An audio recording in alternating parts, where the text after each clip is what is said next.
Estamos acá en Buena Onda, nuestros números de contacto el 412-6872 y el 0426-565-1980 para enviar un mensaje de texto libre de cargo. Lo puede hacer a ese número 0426-565-1980. Hoy me acompaña el doctor Vinicio Villalobos. Él es médico, neurólogo y además de eso un apasionado de la filosofía y en particular de la filosofía de la mente. Hoy conversamos precisamente sobre estos temas, sobre qué es eso de la mente, qué relación tiene con el cerebro, etcétera, etcétera. Vinicio, en el siglo XIX hubo un caso que a ustedes los neurólogos les interesa mucho, un trabajador ferroviario norteamericano llamado Phineas Gage. Tuvo un accidente donde le atravesó en los lóbulos frontales, creo que fue, de su cerebro, una gran lámina de aluminio. Aparentemente resultó ileso Gage, más allá del susto que seguramente pudo haber tenido en el momento. Y pareciera que no tuvo gran daño físico. A nivel cognitivo mantuvo intactas sus facultades, pero con el tiempo emocionalmente se volvió una persona muy agresiva y no tenía facilidad para relacionarse con los demás. Pero lo interesante de este caso es que antes del accidente, Gage era una persona sumamente afable y muy moralmente correcta. Después del accidente, su transformación mental fue significativa. Esto, según entiendo, ha dado pie para que los neurólogos arrojen como evidencia de que las facultades mentales, bien sean cognitivas, emocionales, esto tienen relación con el cerebro. Y la neurología avanza hacia tratar cada vez más de hacer, por decirlo así, un mapa del cerebro donde se han ubicado en ciertas regiones cuáles son las más activas cuando se dan ciertos tipos de episodios mentales. Haznos un breve panorama de cómo es la organización del cerebro y qué tipo de funciones mentales se arrojan en cada una de esas regiones. Bueno, sí, el caso de este hombre fue algo que trascendió a nivel mundial, ya que la lesión del lóbulo frontal que él tuvo pues generó un cambio importante en su vida total, pues él no era así y la gente, algunos médicos empezaron a observar eso y a estudiar. No fue hasta mediados del siglo XIX, como te dije, cuando tú sabes que en la época de la antigüedad era imposible tocar un cadáver.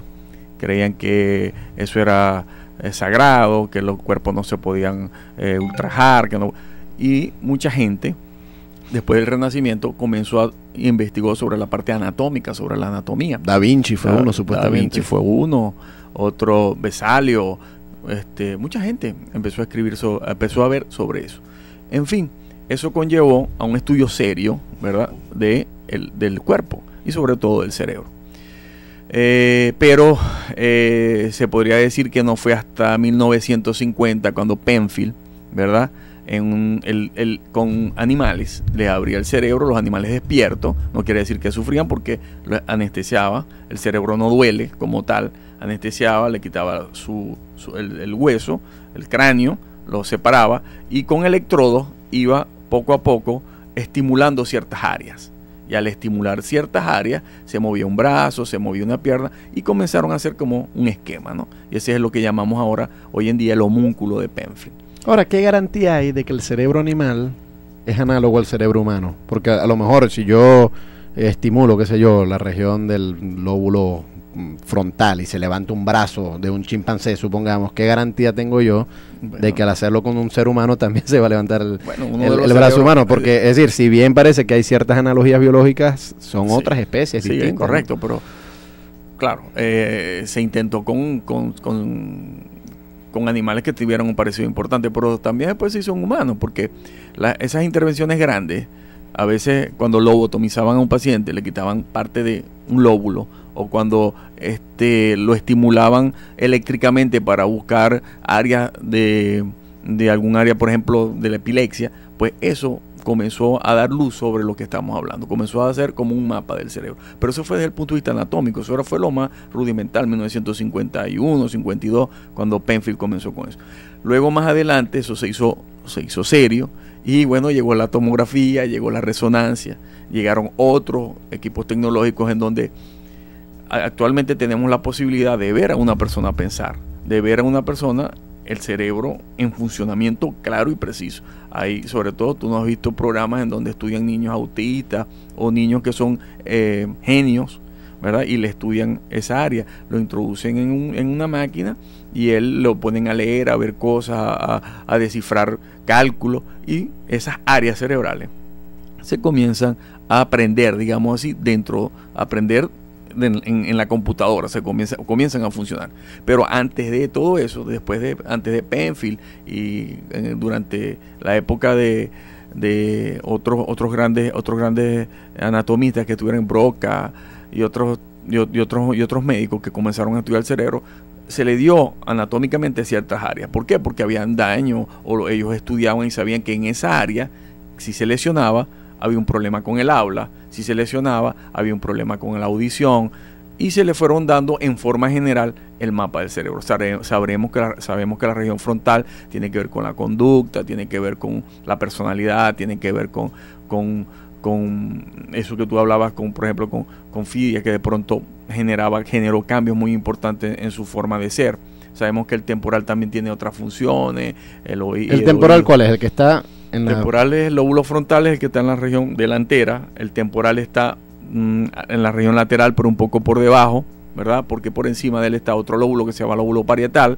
Uh-huh. Y tenemos el lóbulo occipital. Cada uno de esos lóbulos tienen una información que lógicamente todos los lóbulos se comunican, todo a través de un hemisferio y otro hemisferio, todos tienen una comunicación, pero cada una tiene una función en específico, aunque actualmente se sabe que no están como se pensaba antes, que eran muy independientes. No, ahora se sabe que hay una comunicación entre un hemisferio y otro, entre un lóbulo y otro, rápidamente, ¿no? Y a eso se le dio número.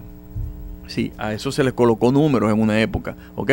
El área 42, el área 44, el área 1, el área 2. Entonces sabemos dónde se produce la parte motora, por ejemplo, del individuo, en donde al estimularlo se mueve un brazo, en la parte entre el parietal. Tengo un mapa de un cerebro, nuestros oyentes no lo pueden ver, pero yo le estaba señalando. Entre el parietal aquí y el frontal hay una cisura.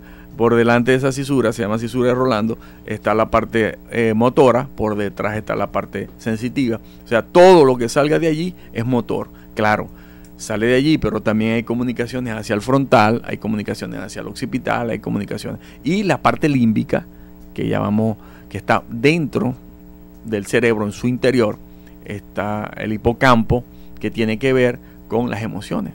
Tiene que ver con la emoción, tiene que ver con la memoria, tiene que ver con aunque todo hay una relación. Lo que siempre ha habido la duda es que, el cerebro funciona, la relación mente-cerebro, vemos los procesos físicos químicos, realmente, pero ¿en dónde realmente se almacena eso? ¿Cómo se hace el recuerdo? ¿Cómo tienes tú para recordar todo eso?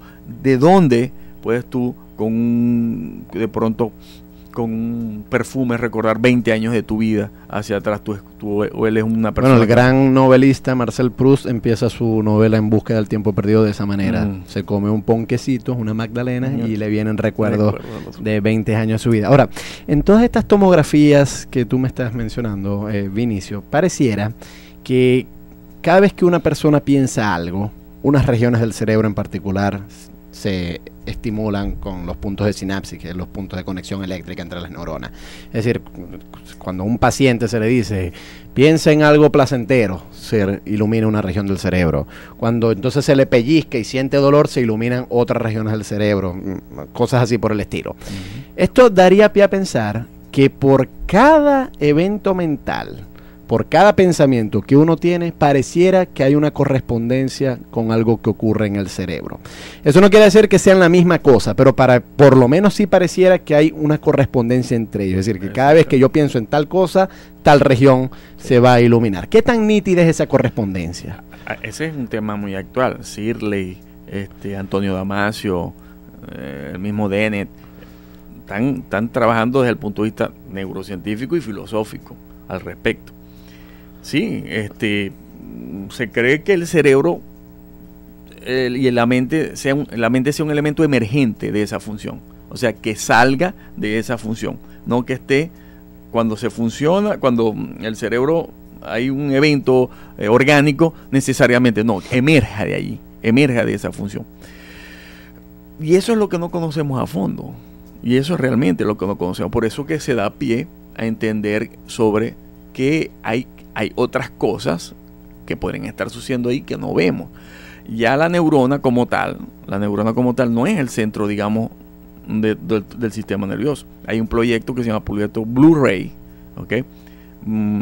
Que creo que está en Austria, en el Karolinska, en donde y ellos con computadora han podido descifrar el conjunto, pues, de elementos celulares que tienen que ver con un momento determinado, que ocurre. No una simulación. Una simulación. No es una sola neurona, sino un conjunto, y ellos le tienen un nombre. Pero es eso, ¿no? Todavía nosotros, claro, yo creo que en poco tiempo podamos descifrar muchas cosas, y estos proyectos que van en camino nos podrán decir una cosa, pero en ese momento en donde ocurre, cómo se integra lo físico con lo no físico, lo físico con el pensamiento. ¿Cómo puedes integrar tú